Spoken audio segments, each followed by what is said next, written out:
ครับก็สวัสดีทุกท่านนะครับที่เข้ามาดูคลิปวิดีโอนี้นะครับในคลิปนี้ก็เป็นเดโมนะครับรอบที่2ของ Smart Factory Dashboard นะครับหลังจากที่ผมนะครับได้ปรับปรุงแก้ไขการค้นหาการสรุปนะครับสถานะของเครื่องจักรเพิ่มเติมนะครับผมเราก็มาดูกันนะครับก็หลังจากก่อนที่เราจะเข้าสู่เนื้อหาบทเรียนนะครับในส่วนของ Java เขาก็จะมาให้ดูเดโมอีกรอบหนึ่งนะครับเป็นก่อนหน้านี้เดโมอาจจะติดขัดนิดหนึ่งนะครับและบทเรียนก็อาจจะ ก็ผมก็แก้ไขอัปเดตให้ได้ทันท่วงทีด้วยนะครับในส่วนตรงนี้ก็กำลังในคลิปนี้นะครับจริงๆแล้วอ่าช่วงที่อัดคลิปวิดีโอนี้ผมก็กำลังจะทำในส่วนของ3.6นะครับอ่าก็เป็นในส่วนของ validation และ alert นะครับผมก็คลิปนี้ผมก็จะตั้งเวลา deploy อัปคลิปลงในยูทูบเรื่อยๆนะครับก็จะมาถึงตรงนี้ก็น่าจะเป็นช่วงวันที่อ่าคลิปนี้จะลงตั้งแต่นะครับ 3.6นะครับอันนี้ก็น่าจะช่วงปลายเดือนนะครับที่เห็นเริ่มขึ้นซีรีส์ตรงนี้นะครับผมโอเคนะครับงั้นผมก็มาพูดถึงในส่วน Demo ของเราดีกว่านะครับในส่วนรายละเอียดนะครับผมก็จะอยู่ในโคดในการรัน Demo ผมอยู่ที่นี่นะครับผมก็เลยพาเปิดมาที่นี่ก่อนแล้วกันนะครับโอเคนะครับก็ผมก็จะเข้าไปยัง VS Code นะครับเดิมนะครับตรงนี้นะครับผมเลือกเพิ่ม PowerShell อีกอันหนึ่งแล้วกันนะครับผมตรงนี้นะครับก็ ตรงนี้รอสักครู่นะครับระหว่างที่กำลังรันในส่วนของ Marvin กำลังโหลดแพ็กเกจนะครับก็มาแล้วนะครับตรงนี้อันนี้โคดเดิมนะครับส่วนฝั่งที่เป็นSmart Factory OOP Core นะครับตรงนี้ก็จะเป็นในส่วนของเอา OOP Core มาปรับใช้นะครับทำหน้าปทำหน้าตาให้นะครับเป็น GUI นั่นเองนะครับส่วนที่เป็นอ่ามีปฏิสัมพันธ์กับผู้ใช้นะครับเป็น User Graphic Graphic User Interface นะครับผม ตรงนี้ก็เป็น Desktop Application นะครับก็ตรงนี้นะครับเดี๋ยวมาพูดรายละเอียดของ Smart Factory OP Core ตรงนี้นะครับผมก็ได้นำเสนอไว้จากคลิปก่อนหน้าแล้วนะครับพูดถึงตรงนี้ที่ทุกท่านเห็นนะครับก็ทุกท่านก็สามารถย้อนกลับไปดูได้นะครับก็คร่าวๆนะครับที่บอกว่าเป็นเหมือนบทนำของฝั่งที่จะถึง OP ด้วยเช่นกันนะครับในส่วนของตรงนี้นะครับก็ผลลัพธ์ที่ได้จากการทำในส่วนของเรียนรู้และทำ lab ในส่วนของ อ่า Smart Factory OP Core นะครับก็ที่ได้มานะครับในส่วนตรงนี้นะครับก็ซึ่งอ่าในคลิปนี้นะครับก็จะเน้นอัปเดตในส่วนของทางนี้แทนนะครับก็เลยเปิดทิ้งไว้ให้เห็นนะครับว่าทิศทางข้อมูลนะครับก็คือจากที่เห็นนะครับก็คือ OOP Core ตรงนี้นะครับก็ถูกเอามาใช้นะครับต่อยอดนะครับในส่วนตรง JavaFX จริงนะครับด้วยนะครับที่เคยพูดไว้นะครับว่าจะมีอ่าจะถูกนำจาก Spring Boot ไปทำ API อีกทีด้วยนะครับหรือจะตรงนี้นะครับแล้วAPI ก็ค่อยส่งไปให้นะครับกับในส่วน Angular ดึงหรือว่าจะเป็นในส่วนของตัว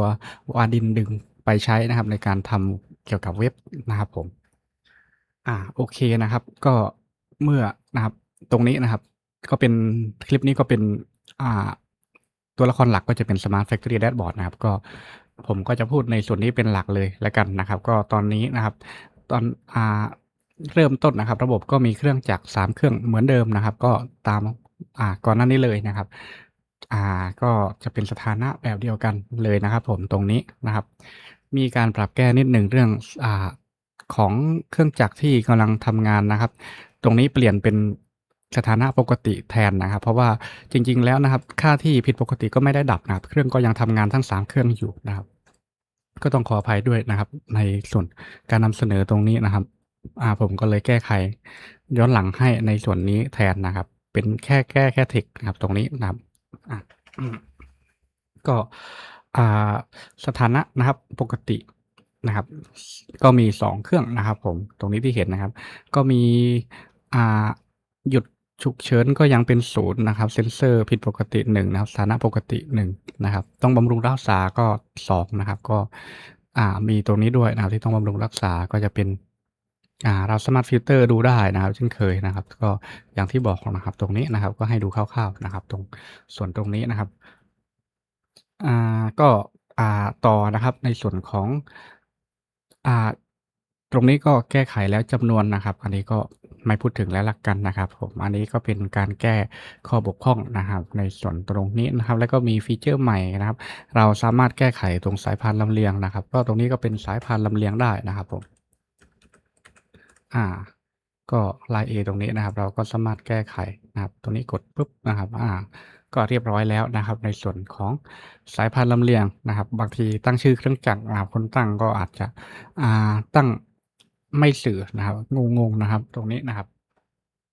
ก็สามารถแก้ไขได้ ก่อนหน้านี้นะครับไม่มีตรงส่วนของการอ่า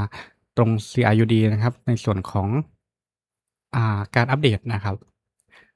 ก็ C ก็คือ create R ก็คือ read U ก็คืออัปเดตนะครับ แล้วก็ D คือ delete ก็สามารถลบออกหายไปเลยนะครับในส่วนตรงนี้นะครับ ก็มาต่อนะครับ มาดูต่อในส่วนตรงนี้ก็เป็นส่วนที่เพิ่มขึ้นมานั่นเองนะครับ ก็จะมีปุ่มเพิ่มเหมือนเดิมนะครับ แต่ว่ามีบันทึกแก้ไขตรงนี้ให้นะครับผม จำลองแล้วก็บำรุงเสร็จนะครับ ตรงนี้ก็เหมือนเดิมไม่มีอะไรแล้วนะครับ ก็จะพาแวะมาดูแค่นี้นะครับในส่วนอ่าของการทำงานนะครับ ก็ยังเหมือนเดิมกับในส่วนของ OP Call เพราะว่าหลังบ้านเราใช้ในส่วน OP ที่ได้มานะครับในการเอามาต่อยอดทำแดชบอร์ดนั่นเองนะครับ ก็เคสเดิมเลย ถ้าหากว่าอุณหภูมิเกินจะมีการหยุดนะครับเรามาเทสที่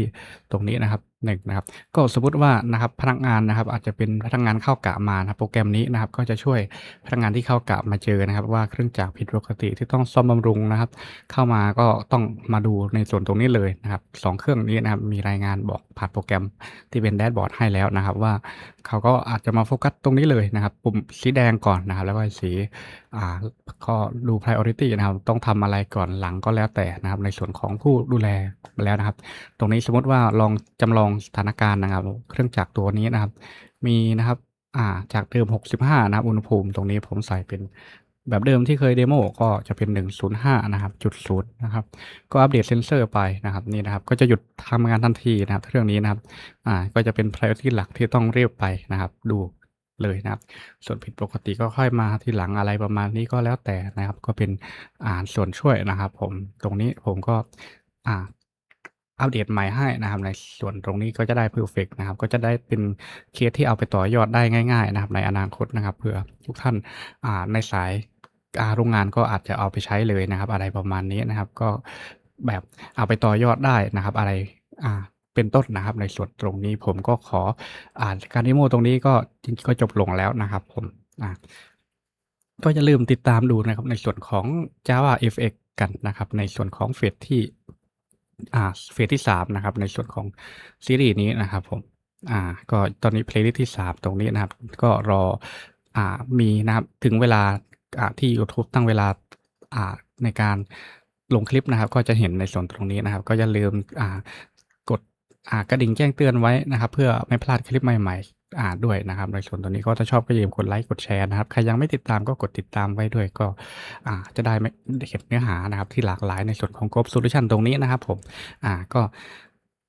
ในส่วนคลิปนี้นะครับผมก็ขอจบลงเพียงเท่านี้ก่อนนะครับผมอ่าสวัสดีครับ